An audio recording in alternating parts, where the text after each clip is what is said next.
So quickly taking a look at the changes. Conquest Ancient Fury, the tower debuff duration lasts an extra 60 seconds. Fire Giant is now 1300 less health and also less protections. All gods have had their per level health increased by 15%. This is what I was talking about yesterday. This is the patch notes for now. There'll be an actual patch notes eventually, but for now, this is it. All gods have had their increased health by 15% for 2 reasons. Number 1, they didn't want to decrease CC more. They like the current spot CC's at, so instead of decreasing CC a little bit more, they're going to increase health per level. So when you're hit by that CC in the mid and late game, maybe you can live it if your positioning is good enough or your team's around you, whatever, yada, yada.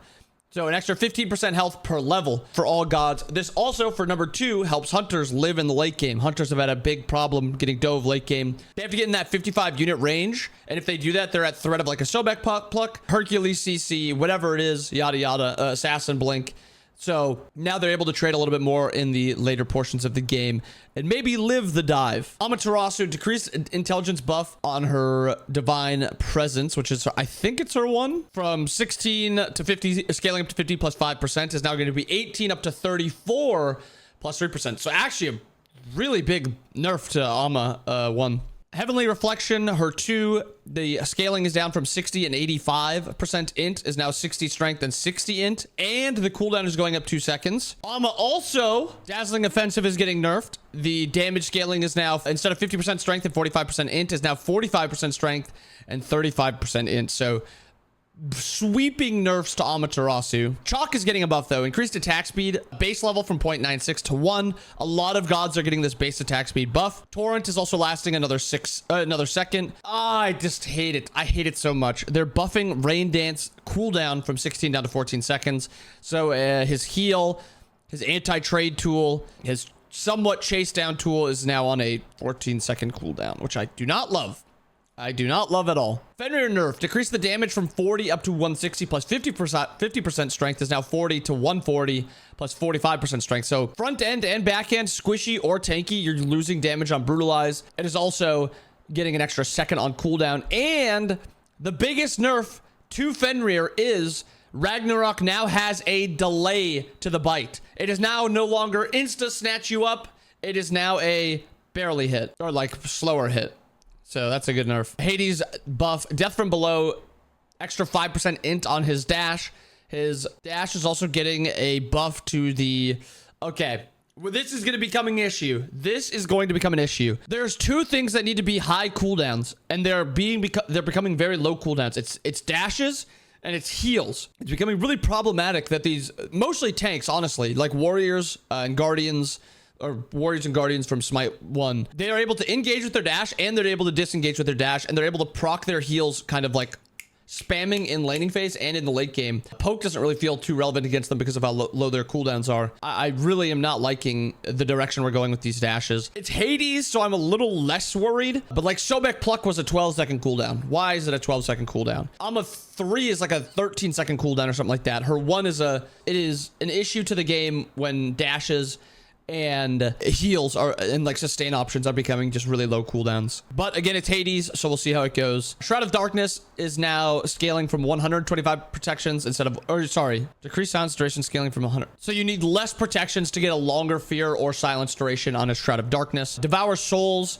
shifted the heal scaling from 10% protections to 7.5% int and 7.5% protections, which is good. Int raw felt terrible for this reason alone. You would not sustain it all, but I like that. Kukulkan, Whirlwind is getting a buff adjusted deploy time and to match Smite 1. Cuckoo is now able to fire the dash version of Slipstream while this ability is deploying. Interesting, very interesting. Items. Piercing affects Totem of Death, Demonic Grip, Executioner nerfs. Wait, why are we... Okay, I guess that's maybe to go with Shattering getting changed. Yeah, so Totem of Death, Demonic, and Executioner are losing 2.5% pen per stack, but they're gaining another stack count. It ends up being 30% still. It's just you need an extra auto for it. Shattering, your basic attacks and abilities gain 20% pen against all targets for Obshard and Titan's Bane. So you're just getting passives on Obshard and Titan's Bane now. So Obshard and Titan's Bane are now 40% pen. Okay, that's an interesting shift. So this is kind of going back to like like season 5 or whatever for Smite, when you would just build Obshard or Titan's Bane.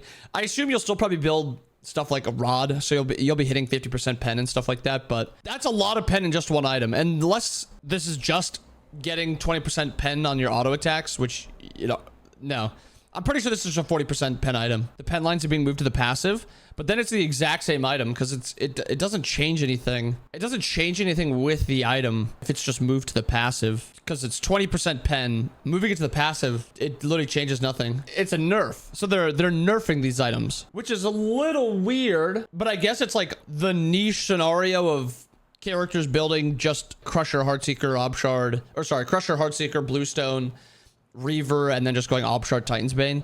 I mean, it's like no cooldown in that build, so it seems kind of bad, but I don't know. This doesn't seem very good. They don't want people building 100% pen. 100% pen is so bad because you have no stats with it, which is not an issue. A Hasten Fatalis shift adjusted the recipe from Manchu Bow and Void Shard to just Manchu Bow, removed the pen on the item, decreased the cost, and increased attack speed. That's just a buff for Fatalis. It's only 5% pen, which a lot of the times you're building XC anyway, and it's also cheaper. So this is a massive, massive buff to Fatalis. Totem of Death shift removes the pen from it. Is it 10 base pen or is it 5? If it's 10, that's a nerf. If it's 5, it's fine. It's 5. Yeah, it's just a buff. That's just a buff to the item. Gains an extra 100. Actually, I guess the cost maybe offsets it, so this is actually just a shift. But gaining extra intelligence, losing this base pen is a win. Just the extra gold makes it so it's just not a massive win. Divine Rune is getting shifted. Adjusted the recipe from Oracle Staff and Ruinous Venom to Evil Eye and Ruinous Venom. So they're putting base pen on Divine Rune. Only 5%, which is, I mean, I guess this is a buff, because the mana regen on Divine is pretty ignorable. Like, you're going Sands, or you're like, mana's a fake stat, so anything that gets rid of mana and adds any other secondary stat is just a win. So buff for Divine. Is it a big buff? Not really, but it's a buff. Breastplate of Valor nerf. Increase the passive threshold from 400 plus 20 per level to 500 plus 25 per level. Little nerf. Genji's Garden is getting an extra 15 seconds on its passive. These are good nerfs to the passive of these items, because these are part of the problems with solo laners. They just give you really big, quick cooldown resets, and it's very hard to fight into. Really nerfing Spear of Desolation. Wow. I did not think, and I guess Jotuns is nerfed with it, but that's kind of insane. I never really expected Deso and Jotun's Revenge to get nerfed. Well, Deso specifically, because coming from Smite 1. The 6 seconds and 5 seconds on ultimate is kind of whatever, but this 2 seconds versus 1 second is insane. So now when you get a kill, you're only getting 1 second off your abilities, your base abilities, instead of 2 seconds. Conduit Gem buff. Increase the passive damage from 2 to 3 per stack. Really big buff to Conduit. And also increasing the mana from 150 to 300, increasing the mana. Okay, so Conduit just gets a massive, massive buff. Conduit is a lot more damage. Sands is just sustain and cooldown, sustainable damage. Serrated Edge is getting a shift. Adjusted the recipe from Lucerne Hammer and Cursed Sickle to Skegox and Cursed Sickle. Removed the pen, but increased the strength. So Serrated Edge is no longer a pen item at all. It is now just a lifesteal and strength item, right? Yeah. It's only lifesteal and strength now. It is a lot of strength. It is 40 strength at the base level, and it's up to 70 strength. And then the lifesteal is still, what, 24% fully stacked? Honestly, that's a big buff, because you're not building straight for the pen. You're building like Titan's Bane or whatever for the pen. And usually you have like Heartseeker also. Gaining 20 strength, like, it makes this item really good second. Makes it a really good second item. How much is the cost? 25? Yeah, that is a really nice, really big buff to Serrated Edge. And then lastly, Berserker's Shield shift. This is a big change that Haddix was asking for. Obnoxiously priced. From 2,800 to 2,300 gold. The recipe is now Metal of Defense and Hunter's Bow. It was Metal of Defense and Hunter's Bow. It's now Olmec Blue and Hunter's Bow. Whew. Oh, that is a... It kind of depends. I don't remember exactly where the passive procs, if it's 50%. Am I dumb? Yes! While below 60% health. Wait, like, that is a massive, massive, massive nerf. That is a huge nerf. Hey, we were talking about shifting the item to make it good early. What a huge, huge nerf. Wow, I am kind of baffled. It is very cheap now, but you're losing 50 prots, gaining 50 health, and then gaining 10 passive protections. Wow. I think I'd rather, if I was a solo laner, I would want Berserker Shield to be health and protections, and when I drop below 60%, give me the attack speed. Like, I'd rather lose the base attack speed. I would rather lose this and only gain like 25% attack speed when I'm low. But that is a really big nerf to Berserker Shield. Wow. My raw build is still intact.